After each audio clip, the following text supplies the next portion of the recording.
Hello, everyone. I am Dr. Kas Kipchumba, representing Kenya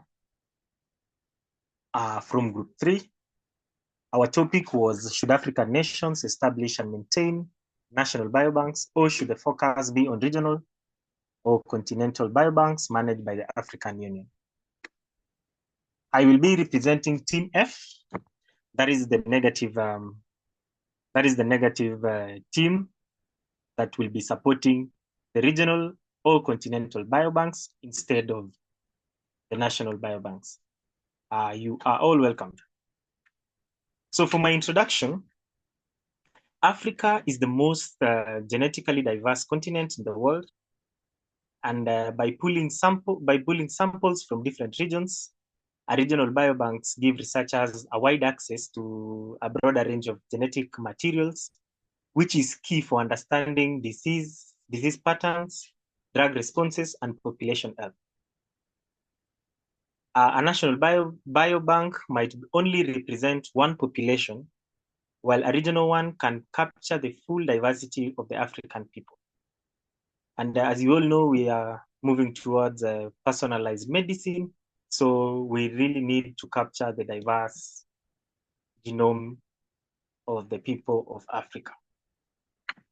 For my opening statement, a regional biobank will promote collaboration across borders, helping African nations tackle the shared health challenges.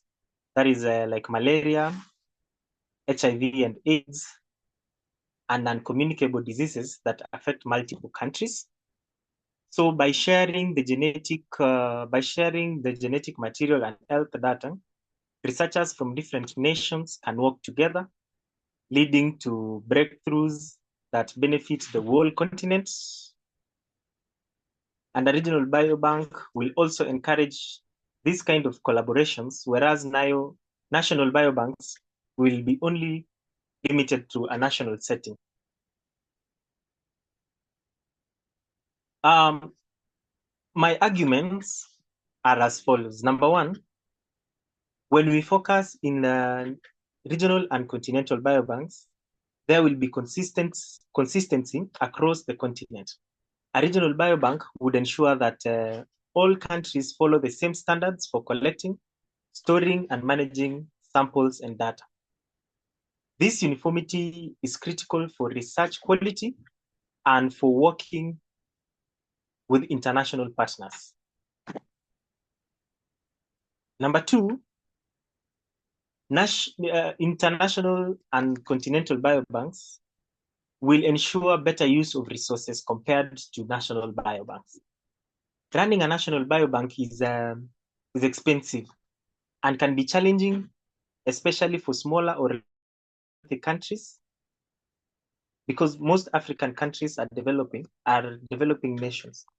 A regional biobank managed by the African Union will allow nations to combine their resources, reducing the cost and making it easier to maintain. So also by sharing the infrastructure and expertise, we avoid the burden of each country trying to sustain their own biobank and leading to a more efficient and cost-effective solution. My number three argument is continental biobanks will ensure there is stronger research collaboration. A regional biobank will promote collaborations across borders, helping African nations tackle the shared health challenges. That is like malaria, HIV, and uncommunicable diseases that affect multiple countries. So by sharing these genetic materials and health data, researchers from different nations can work together, leading to breakthroughs that benefit the whole continent. A regional biobank encourages this kind of cooperation, whereas the national biobanks may be more limited in the scope. My number four argument is that continental biobanks will ensure better security and ethical oversight. Managing a biobank at a regional level means that there is better control of security and ethics.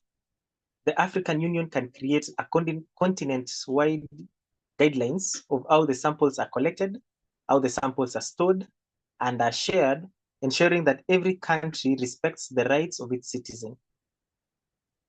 A centralized biobank can also enforce high ethical standards, making sure that research benefits all African nations equally.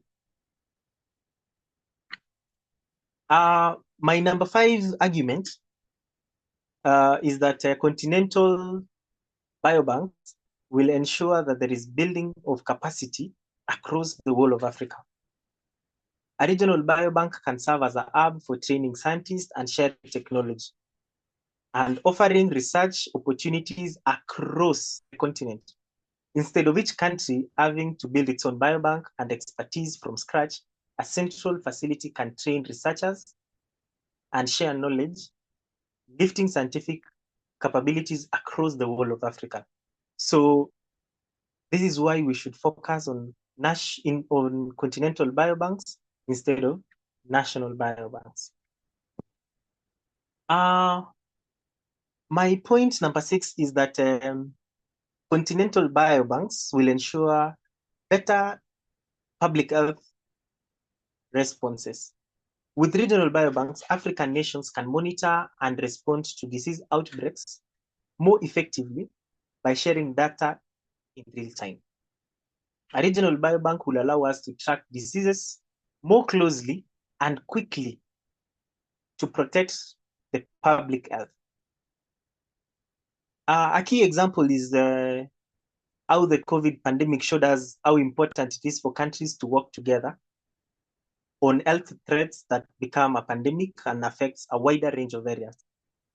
During such situations, we are able to pool resources and make an informed public health response.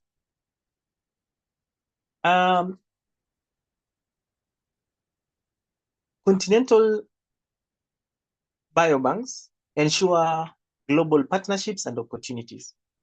So a well-organized regional biobanks positions Africa as a key player in global health.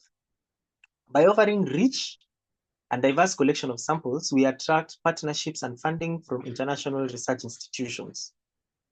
Now, this will open doors for African scientists to take part in global discoveries, innovation, ensuring Africa benefits from global advances in medicines and science. In so doing, we'll be building the capacity of African scientists, and our research will be able to grow. My 8th argument is that continental biobanks will ensure cost sharing for long-term success. National biobanks may struggle to secure long-term funding for their operations. Instead, a regional biobank spread the costs across several countries, making it sustainable in the long run. So with the African nation managing the finances, countries can share their burden, ensuring that the biobanks remain fully funded and operational. So to make my closing argument, regional biobanks managed by African Union offer many advantages over separate national biobanks. They allow for better use of resources and encourage collaboration to ensure consistent standards and create opportunities for African nations to tackle health challenges together. This collective approach strengthens Africa's position in health and research, and ensures that the continent's unique resources are used responsibly for the benefit of all. So, my dear colleagues, I urge you to support the establishment of an continental biobank that will be managed by the African Union. This is to ensure that we have a validated protocols that will cover the whole of Africa and to open opportunities for the large number of scientists that are there in Africa. As I conclude, I would like to welcome anyone that will have a question so that we may be able to engage more on this topic. Thank you.